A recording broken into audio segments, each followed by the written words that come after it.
Hello friends. அன்னைக்கு காலையில 6 மணி. So அதுதான் நம்ம ஜனநாயகன் படத்துக்கு வந்து இப்ப நடந்துட்டு இருக்கு. இன்னைக்கு கேஸ் எது நல்லபடியா வரும். இன்னைக்கு தீர்ப்பு நல்லா வந்துரும். பிப்ரவரில படம் ரிலீஸ் ஆகும்னு நம்மலாம் நம்பிட்டு இருந்தோம். பட் அது நடக்கல.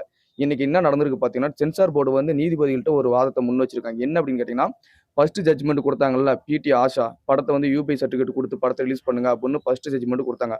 அதை எதிர்த்து தான் நாங்க வந்து மேல்முறையீடுக்கு போனோம்னு சொல்லியிருந்தாங்க. இப்போ அவங்க என்ன சொல்லிருக்காங்கன்னா, எங்களுக்கு வந்து கொஞ்சம் கூட கால அவகாசம் இவங்க தர கிடையாது. இவங்க மட்டும் டக்குன்னு தீர்ப்பு எப்படி சொல்லலாம்? அதனால தான் நாங்க வந்து இந்த படத்துக்கு வந்து மேல்முறையீடு போயிட்டு இந்த அளவுக்கு வந்திருக்கோம் அப்படின்னு இவங்க சொல்லிருக்காங்க.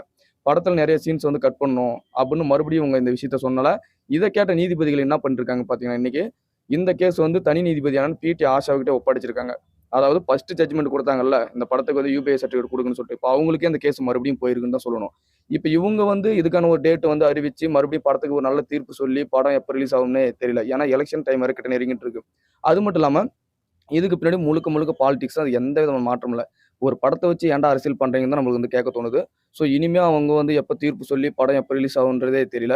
ஸோ வெயிட் பண்ணி பார்ப்போம். ஸோ இத பத்தி நீங்க என்ன நினைக்கிறீங்கன்னு மேக்ஸிமம் கமெண்ட்ல மென்ஷன் பண்ணிடுங்க. மறக்காம நம்ம சேனல சப்ஸ்கிரைப் லைக் பண்ணுங்க. ஒன்லி தளபதி பத்தின அப்டேட் மட்டும் நம்ம சேனல்ல தொடர்ந்து வரும். Thank you.